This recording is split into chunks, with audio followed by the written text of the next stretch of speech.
إن الحمد لله والشكر لله والثناء لله لا حول ولا قوة إلا بالله ثم الصلاة والسلام على أشرف الأنبياء والمرسلين سيدنا ومولانا محمد صلى الله عليه وسلم. Alhamdulillah, bersyukur kepada Allah Subhanahu wa taala.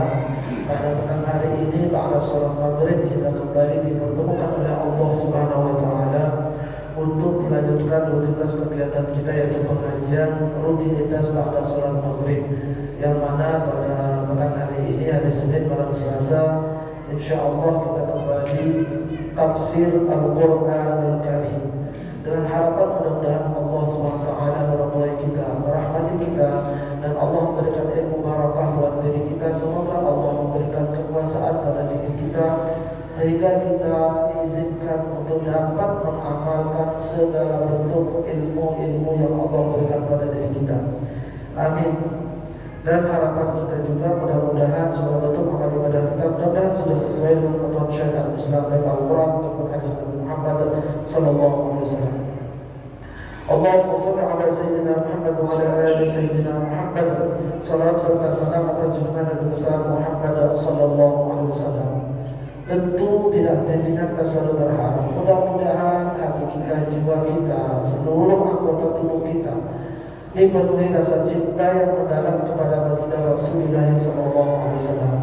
Mudah-mudahan atas dasar cinta ini Allah mengizinkan kita mendapatkan syafaatul kubra dari baginda Rasulullah sallallahu alaihi wasallam, dan pula dengan rasa cinta ini dengan kasih Allah pada diri kita, semoga kita diizinkan bertetangga dengan baginda Rasulullah sallallahu alaihi wasallam dalam syurga firdausnya Allah bighairi hisab. Amin Allahumma amin ya rabbal alamin. Jamaah salat maghrib yang dirahmati Allah Subhanahu wa taala, terakhir pengajian tafsir Al-Qur'anul Karim kita berbicara tentang persiapan yang akan dilakukan oleh Rasulullah untuk melakukan perang yang ketiga. Perang yang ketiga ini tentu 1 tahun setelah perang yang kedua atau perang Uhud. Pada saat perang Uhud ini ada kekalahan dari umat Islam. Nah, sebelumnya kita tahu bahwa perang yang pertama yaitu perang Badar, yang dibantu, yang Allah perintahkan kepada para malaikat dengan 3.000-an pasukan berkuda yang dililit kepalanya dengan sorban sehingga berterbangan di tempat angin, itu mendapatkan kemenangan. Perang Badar yang pertama itu jumlah pasukan kaum muslimin hanya ratusan orang, tidak seberapa, tapi karena ditambah dengan 3.000 pasukan para malaikat yang turun dari langit, maka alhamdulillah mendapatkan kemenangan dengan cara yang sangat mudah sekali.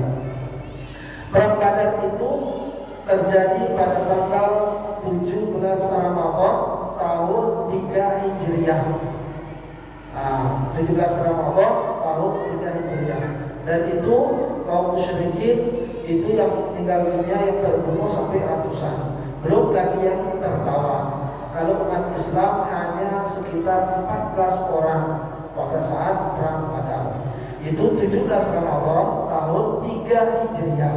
Artinya baru 3 tahun Nabi Muhammad SAW pindah ke Madinah atau hijrah ke Madinah, sudah berani untuk melakukan perang untuk membela agama Islam penuh dengan keimanan dan keyakinan. 17 Ramadan bertepatan dengan tanggal 13 Maret tahun 624 Masehi. Nah, itu perang pertama, perang Badar. Pada saat itu kaum musyrikin jumlah pasukannya kurang lebih sekitar 1.000 lebih dikit. Nah, tapi tetap kalah melawan yang ratusan karena dibantu oleh para malaikat yang diperintahkan oleh Allah Subhanahu wa taala. Kemudian berikutnya terjadilah perang Uhud. Perang Uhud ini terjadi pada tanggal 7 Syawal, hari Sabtu 7 Syawal, habis lebaran Idul Fitri di Bukit Uhud, 7 Syawal tahun 4 Hijriah.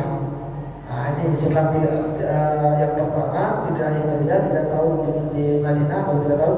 Sekarang baru 4 tahun 7 Syawal, yaitu pada hari Sabtu. Baru 4 tahun Nabi Muhammad tinggal di kota Madinah. Dan itu pasukan sudah bertambah sekitar 1.000 orang. 1.000 orang. Akhirnya jumlah yang 1.000 orang ini pada saat perang Uhud itu berkurang. Yang tadinya 1.000 orang berkurang menjadi 300. Kenapa? Dikompor-kompori oleh Abdullah bin Salul, pimpinan kaum munafikin. Apa ini berperang? Kasihan anak-anak kita, keluarga kita, terus kita mati, tidak ada yang urus keluarga kita, dengan enak-enak di rumah. Nah, dialah ngompor-ngompori saudara-saudaranya, teman-temannya atau kunjung-kunjungnya untuk jangan ikut berperang. Akhirnya yang berangkat pada saat itu, yang tadinya 1.000 kurang 300, hanya 700 orang. Disitulah Rasulullah memerlukan strategi untuk menandingi pasukan kafir Quraisy yang akan balas dendam, itu berlipat ganda menjadi 3.000 pasukan kaum musyrikin.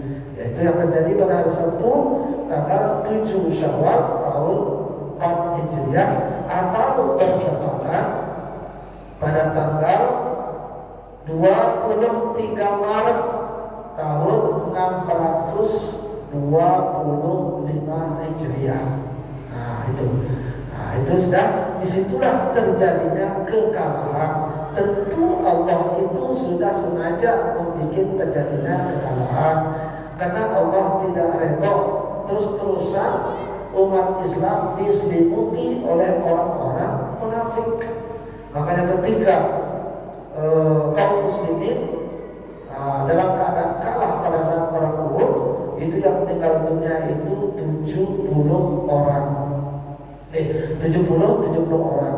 Itu pun awalnya menang karena Rasulullah memakai strategi, yaitu 50 orang itu berada di atas bukit Uhud sebagai pasukan pemanah untuk menghancurkan daripada pasukan kafir Quraisy yang jumlahnya berlipat-lipat, dipimpin oleh Abu Sufyan, kemudian Hindun, dan juga ada lagi satu perempuan, saya lupa namanya, yaitu dia rela si Hindun itu untuk memimpin pasukan. Kenapa? Karena dia dendam kepada Sayyidina Hamzah gara-gara bapaknya dan juga yang satunya saudaranya dibunuh oleh Sayyidina Ali.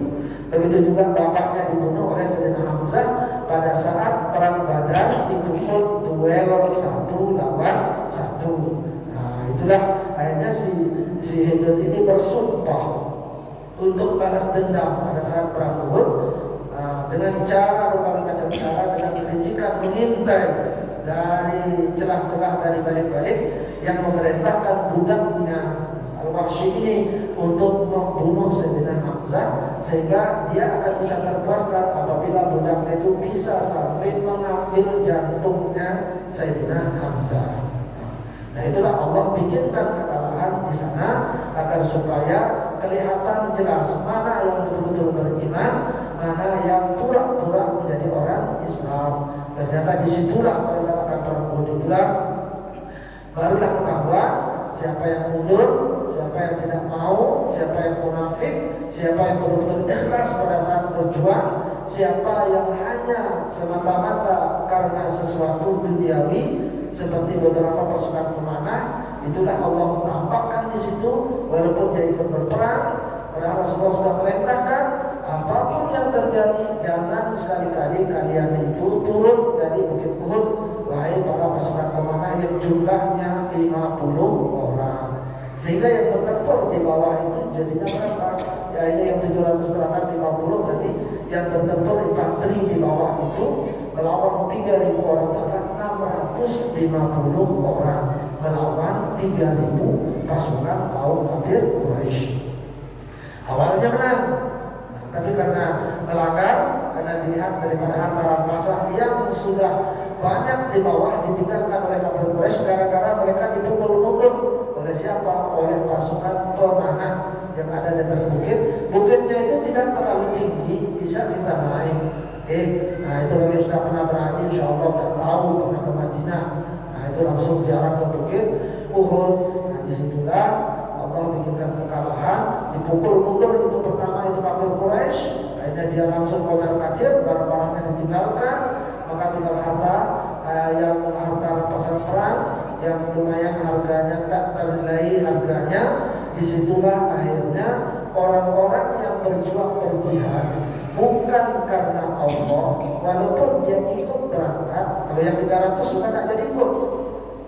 Tidak jadi. Nah ini beberapa pasukan pemanah ini yang tidak ikhlas, hanya pikirannya duniawi saja, dan juga mereka takut. Nah nanti dianggapnya dikirain sang pemimpin Rasulullah itu dikirain mengambil duluan. Nah itu. Tapi jelas skenario Allah Subhanahu wa Ta'ala. Nah pada saat akan mengambil itulah diserang balik. Terjadilah kekalahan pada hari Sabtu tersebut 7 Syawal tahun 4 Hijriah. Nah setelah itu dicari-cari semuanya kocar kacir, pasukan kaum muslimin yang jumlahnya 650 orang itu kocar kacir termasuk Rasulullah, semuanya pada bersembunyi dan diserang balik baikkan Eropa 3.000-an pasukan lagi. Tapi banyak juga kaum muslimin yang mati juga pada saat itu. Akhirnya karena sudah selesai, mereka langsung balik untuk menuju ke Mekah. Pada saat balik itulah dalam perjalanan besoknya hari Minggu, Rasulullah dan para pasukannya yang masih ada di Bukit Uhud sampai menginap 1 hari sampai hari Minggu itu memerintahkan kembali kepada pasukan umat Islam yang sudah berdarah-darah, yang sudah sempoyongan, terluka-luka karena serangan balik. 3.000 pasukan, banyak yang luka-luka. Kalau secara logika tidak akan mungkin bisa berperang, tapi karena ini perintah dari Allah, pasukannya cuma sedikit mengejar. Akhirnya pada hari Minggu dikejarlah itu pasukan kaum musyrikin yang sudah mau balik ke Mekah, karena mereka merasa diri mereka menang. Mereka terpuaskan. Si Hindun, salah satu pemimpin perempuan yang sudah puas, sudah mendapatkan daripada hati jantungnya Sayyidina Hamzah, sudah terbalaskan, berangkat dikejarlah atas perintah Allah. Kenapa Allah perintahkan Rasulullah untuk berikan komando dalam keadaan terseok-seok, dalam keadaan berdarah-darah, termasuk Rasulullah berdarah-darah juga, untuk kembali mengejar jumlah pasukan yang 3.000-an itu. Berani apa enggak? Allah uji, dan Rasulullah SAW memberikan komando untuk mengejar. Akhirnya gimana? Ketemulah, akhirnya dikejar. Kagetlah itu Abu Sufyan, Hindun ini sudah sempoyongan, terseok-seok, berdarah-darah, nekat tadi nantang. Pasukannya sedikit. Ini mental apa ini? Ketemu di Hamratul Asad. Nah di tengah-tengah itulah ketemu. Tapi kuasa Allah, si Abu Sufyan, kaum musyrikin melihat kegagahan pasukan umat Islam walaupun terseok-seok, tapi mental baca, jumlah hanya sedikit, tapi berani nantang lagi pada hari Minggu itu. Akhirnya tidak jadi perang. Nah, tidak jadi. Terjadilah dialog, terjadilah musyawarah antara Rasulullah SAW dengan Abu Sufyan, pimpinan pasukan kafir Quraisy yang tadinya mau balik, tidak jadi, tidak berhadapan-hadapan, tidak mau perang. Akhirnya musyawarah, terjadilah kesepakatan antara Rasulullah dan Abu Sufyan beserta Hindun dan pemimpin pasukan Quraisy lainnya agar peperangan yang saat ini sebentar lagi akan terjadi diulang lagi nanti tahun depan. Di mana tempatnya? Yaitu di Badar. Ini berarti kan berikutnya nanti di bulan Maret juga tahun 626 Hijriah Masehi. Itu rencana. Karena ada kesepakatan seperti itu, tapi Allah sudah bikin mereka takut karena kelihatan pasukan umat Islam itu beringas, walaupun terluka parah, berani nantang, berani mengejar. Nah, itu kaget ya. Maka terjadi kesepakatan dan jadi perang. Nanti kita akan lanjutkan tahun depan, yaitu di Badar lagi, tapi di dekat pasar. Nah itu pasar musiman ada di situ. Seluruh suku-suku Arab biasanya itu tahunan ada pasar musiman dan bersuku mengadakan pertemuan untuk membuka pasar. Nah itulah. Nah kemudian setelah tiba waktunya Rasulullah tidak langsung balik ke Madinah. Pada saat selesai perundingan di Hadratul Asad itu, tidak langsung balik.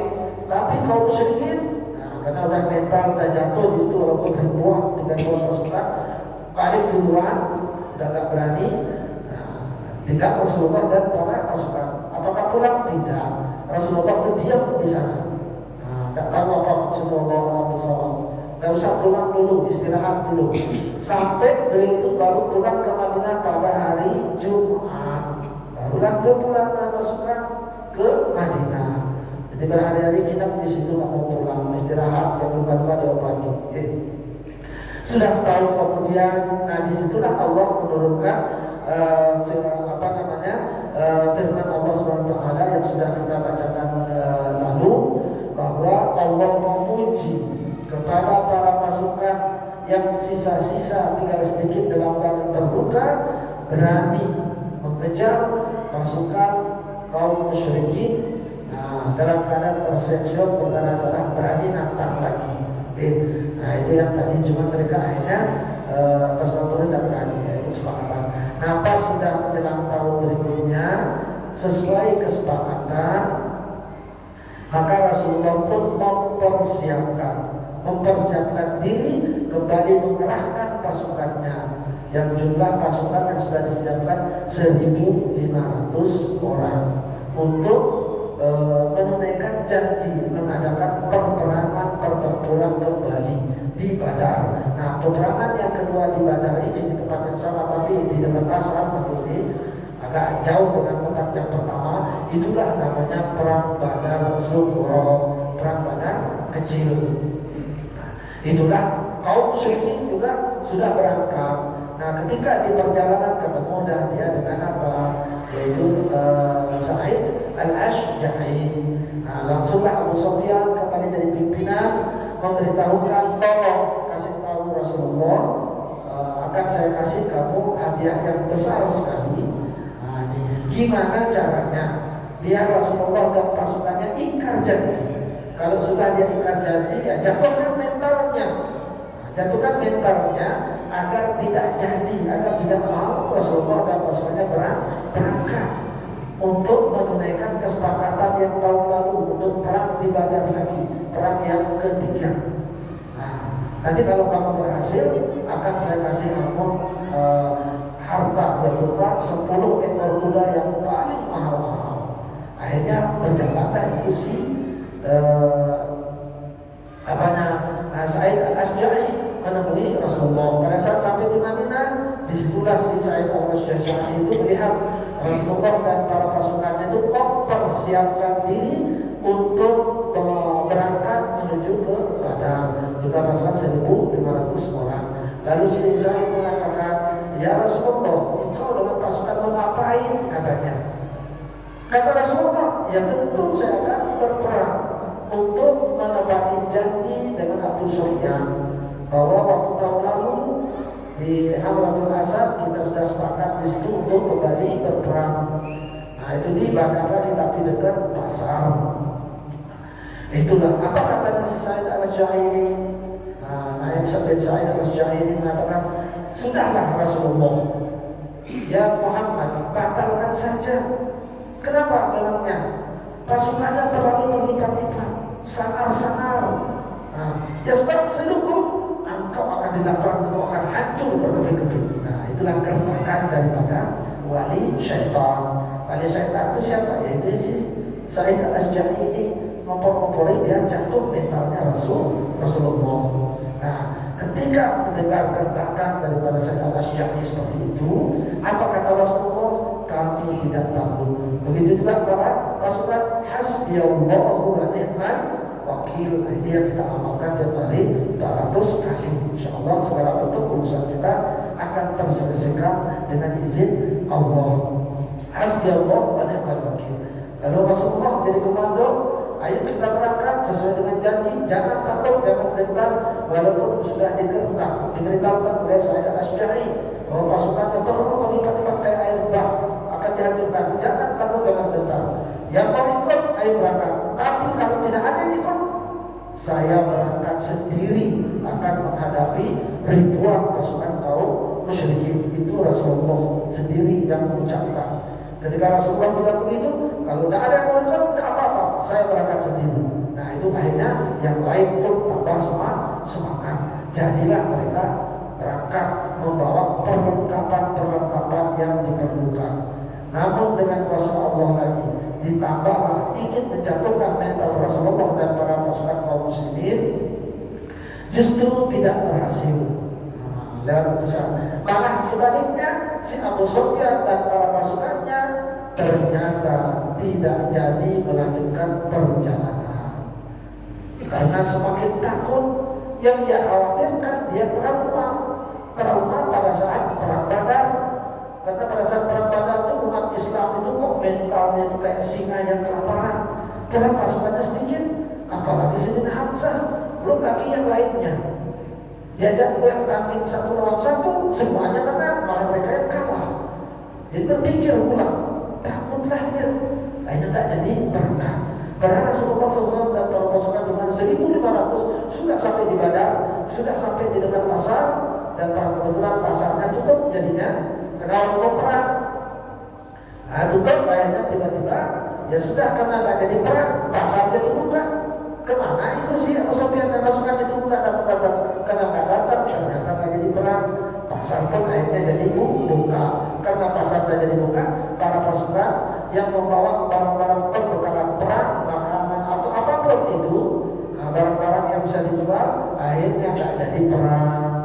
Malah jadi apa? Malah jualan di pasar Badar. Disitulah mendapatkan keuntungan yang berlipat-lipat.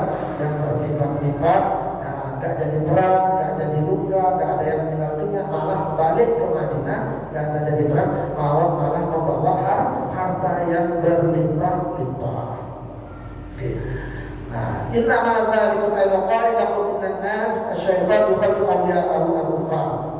Nah, itu gaya-gaya daripada si Sa'id al-Asy'ari itu adalah ucapan syaitan untuk merontokkan daripada mental kalian. Dan jadi penakut, tapi justru mereka lah yang sebenarnya penakut, akhirnya tidak jadi perang. Nah, dengan kekalahan pada saat perang itu, otomatis si orang-orang munafik itu semakin banyak nampak, kelihatan batang hidungnya.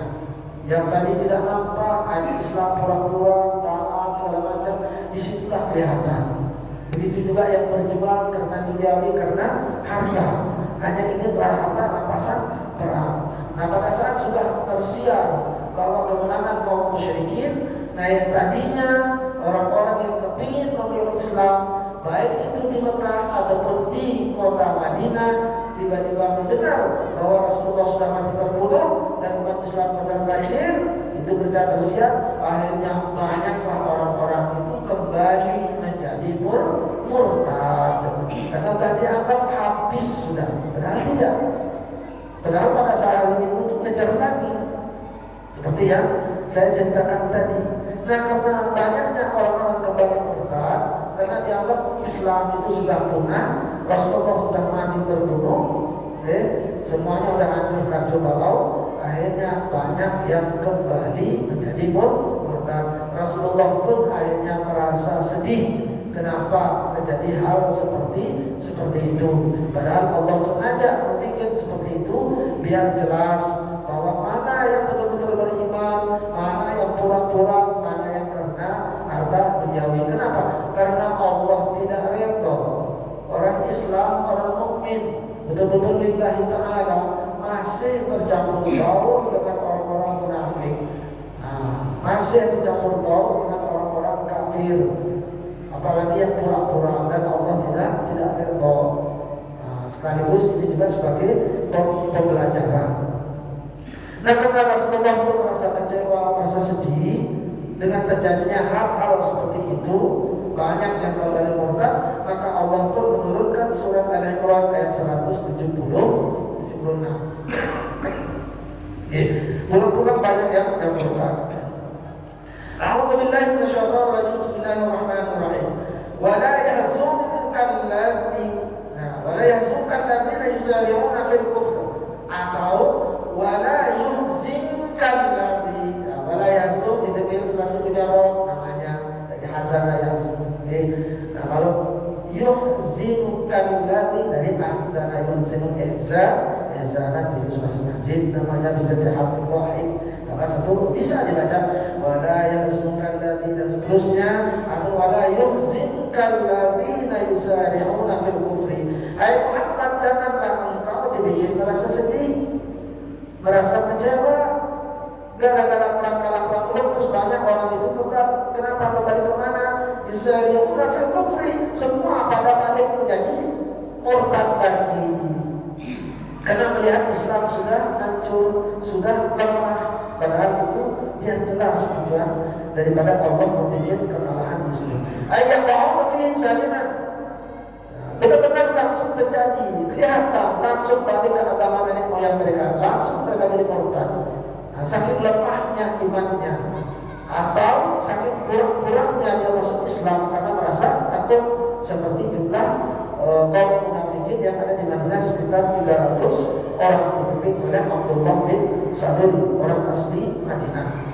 Binasratihi, dengan kemenangan pasukan kaum musyrikin, semakin bangga dia. Padahal waktu perang yang ketiga berikutnya mereka ketakutan. Tapi berita yang sudah beredar bahwa umat Islam itu sudah hancur, sudah habis. Rasulullah sudah meninggal dunia, sudah habis, tidak ada harapan kembali. Wahum ahli Makkah, ahli munafiqun, mereka adalah penduduk Mekah yang lemah imannya, atau yang pura-pura masuk Islam, munafiqun, orang munafik di Mekah ataupun di Madinah. Ngapain berperang? Hai Muhammad, la tahtam muli kufrihim. Udahlah hai Muhammad, kata Allah, jangan kau pedulikan kekafiran mereka yang mendadak kembali semua. Nampak sekarang jelas. Tuh kan lihat sekarang orang-orang yang tadinya pura-pura masuk Islam itu banyak yang murtad. Dikira kalau sudah meninggal dunia, dikira Islam sudah tidak ada lagi, sudah musnah gara-gara kekalahan perang Uhud. Percayalah hai Muhammad, innahum la yadurrullaha syai'an. Biarkan mereka kembali ke dalam kekafiran, walaupun mereka kembali ke dalam kekafiran, walaupun semuanya innahum la yadurrullaha syai'an, tidak ada pengaruhnya bagi Allah, dan juga tidak ada pengaruhnya bagi orang-orang mukmin. Walaupun mereka itu sampai habis-habisan kafir semuanya banyak-banyakan, terus umat Islam tinggal sedikit saja, nggak ada pengaruhnya. Tetap Islam itu akan jaya, nggak ada pengaruhnya sama sekali. Kenapa? Karena yang membuat skenario seperti itu adalah Allah. Karena itulah Muhammad jangan bersedih hati. Karena yang menentukan nanti Islam jaya, menang dan kalah itu hanya Allah. Nggak ada pengaruhnya, biarin aja. La yadurrullaha syai'an, sama sekali, sedikit pun tidak. Dari lam itu, lam al-munafir wanas bintang apa? Menasabkan daripada fi'il mudhari, asalnya yadurrullaha syai'an, maksudnya jadi la yadurrullaha syai'an, sama sekali tidak ada. Bifirlihim, dengan perbuatan mereka, tidak ada pengaruh. Walaupun kalian sedikit masih tidak usah pusing-pusing. Yang penting dah usaha. Kalau sudah ya sudah, biarin. Semua kembali terserah kafir. Wa inna ma yadurruna anfusahum, justru malah ketika mereka itu kembali ke dalam kekafiran, justru akan memudaratkan bagi diri mereka. Kalau mereka mati dalam kekafiran, karena dia kembali dalam kekafiran, siapa yang mudarat? Ya mereka lah. Mereka akan selama-lamanya dia neraka jahanam. Yuridullah alla yaj'ala lahum akhirah, ay nasibah fil akhirah. Makanya Allah membiarkan, karena dia itu orang munafik, tidak serius, tidak semata-mata karena Allah, Islamnya, Islam KTP lah istilahnya, hanya pura-pura saja. Karena kelakuannya seperti itu, makanya Allah biarkan mereka. Silahkan, justru Allah mendukung mereka itu kembali dalam kekafiran. Kenapa? Karena Allah tidak menginginkan mereka itu masuk surga. Karena Allah inginkan mereka itu sebagai balasan daripada sifat mereka kepura-puraan. Apa bagiannya nanti di akhirat? Allah sudah siapkan tempat untuk neraka jahanam. Karena itulah tidak usah diambil pusing, hai Muhammad. La tahzan, jangan kau pedulikan dikufrihin karena mereka kafir. Apa nanti Allah berikan nasibat? Allah tidak akan berikan mereka bagian. Sengaja Allah biarkan karena mereka orang pura-pura. Biarin, karena Allah sudah siapkan dan tidak akan memberikan nasibat fil akhirah al-jannah. Allah tidak akan memberikan bagian surga buat mereka di akhirat. Kalau tadi kekhadaran Allah, karena itulah Allah biarkan. Nah inilah perlu juga kita hati-hati ketika kita berbuat maksiat. Kok malah tambah sehat? Nah, kok malah tambah sukses? Tidak menjalankan perintah Allah, melanggar perintah Allah, malah tambah sukses. Nah, ini bahaya ini. Ini jebakan sebetulnya. Emang sengaja Allah biarkan biar sekalian mampus, kata Allah. Sengaja, karena Allah sudah siapin. Allah tak mau biarin. Itu malah ketika ada orang dia sudah berusaha menjadi orang baik, masih aja dia begitu, itu sebetulnya adalah suatu kebaikan. Karena Allah tidak mau lihat orang itu berbalik daripada kebenaran. Makanya Allah biarkan dalam keadaan ini biar dia selalu ingat kepada Allah. Kalau manusia, nah ini manusia, kita sebagai manusia, kalau sudah namanya kita kena musibah atau kena masalah, barulah kita itu biasanya ingat sama Allah. Coba kita enak-enak terus di atas, lupa sama Allah, lupa kita. Apalagi kasih berlimpah-limpah, lupa. Makanya Allah kasih sial atau apa. Nah kalau sial, nah seburuk-buruk manusia, saya yakin manusia kepada Tuhan, tapi ketika dia kena musibah, pasti dia akan bilang, ya Allah, kok begini ya? Nah ingatnya sama Tuhan. Nah, itu. Makanya orang-orang itu Allah biarkan. Pada tadi kata Allah biarkan, walahum adzabun azim. Maka Allah sudah siapkan dia api neraka yang sangat dahsyat. Nah itu. Innal ladzina ishtaraw al-kufra bil iman. Sesungguhnya orang-orang yang menukar keimanan mereka hanya gara-gara mereka mendengar Rasulullah sudah terbunuh, bahwa mereka mendengar pasukan kaum muslimin sudah hancur lebur, musnah pada saat perang Uhud. Padahal kan tadinya sudah kejar, mereka tak berani, tapi berita yang viral setelah sekarang justru malah umat Islam itu sudah berkeping hancur, itu viralnya gitu. Itulah namanya medsos zaman dulu dengan zaman sekarang pun sama aja, berita hoax. Banyak dari kafir gara-gara berita hoax. Innal ladzina ishtaraw al-kufra bil iman, orang-orang yang menukar keimanannya dengan kekafiran. Kekafiran, dia membeli kekafiran kembali murtad, keimanannya terjual, akhadhuhu badalahu, mereka ganti kembali kepada murtad. La yadurullah, sama sekali diulang-ulang oleh Allah dalam kata-kata ini. Ini menunjukkan tak ada pengaruh secuil pun, ya? Makanya diulang-ulang, ini penekanan. Dan kita paham, siapapun mau jadi kafir, tak ada pengaruhnya dengan Allah, tak ada pengaruhnya juga dengan agama Islam. Semakin digitukan, semakin jaya. Buktinya sekarang, di mana-mana Islam dilecehkan, malah semakin banyak yang belum agama Islam, sampai ke Eropa, ke Amerika. Walau fitnah dengan berita hoax, tak ada pengaruhnya. Walahum adzabun alim, selain sangat dahsyat, maka api neraka buat mereka itu. Buat mereka itu apa? Siksaannya selain dahsyat adalah sangat-sangat menyakitkan. Tidak ada istirahat terus seumur-umur, tidak ada lagi pengampunan seumur-umur. Makanya itu tidak ada ruginya buat kita, tidak ada ruginya umat Islam, tidak ada ruginya sama sekali buat Allah. Juga umat Islam tidak ada ruginya, biarin yang mau kafir silakan, tidak masalah, tidak ada pengaruh. Karena yang menentukan nanti pergerakan Islam semakin jaya itu siapa? Allah, kan Allah yang jadi dalamnya, ya kan? Nah, itu logikanya kan begitu. Karena bisa apa yang berbuat sesuatu tanpa adanya dalamnya, tidak bisa. Wala yahsabanna alladzina kafaru annama numli lahum. Aneh sekali orang-orang kafir itu. Mereka itu mengira bahwa Allah membiarkan kepada mereka itu, dianggap bahwa diri mereka itu malah selamat. Ya, untuk Islam Islam punah, untung Islam hancur. Nah justru ini malah keuntungan buat kita. Bisa kita kembali hidup enak-enak, kembali kepada agama nenek moyang kita. Itulah anggapan mereka. Justru itu lebih bagus kata mereka. Begitu orang munafik di Madinah pada saat itu. Untung terjadinya kalau umat Islam kita kembali tidak terbunuh dan juga tidak jadi perang. Nah itu. Annama numli lahum liyazdadu itsman wa lahum adzabun muhin. Nah sengaja Allah memberikan tempo kepada mereka, justru tujuan Allah memberikan mereka itu semakin bermegah-megahan dengan melanggar perintah Allah. Tujuannya apa? Liyazdadu itsman, dengan tujuan agar supaya dosa-dosa mereka itu bikasratil ma'asi semakin bertambah, semakin mereka melanggar perintah Allah. Walahum adzabun muhin, ditambah lagi oleh Allah, semakin itu dahsyat itu azab api neraka, kemudian semakin sakit itu api neraka, justru malah juga mereka akan semakin dzu ihanatin fil akhirati, semakin terhina. Allahu akbar, Allahu akbar. Selalu Allahu akbar, Allahu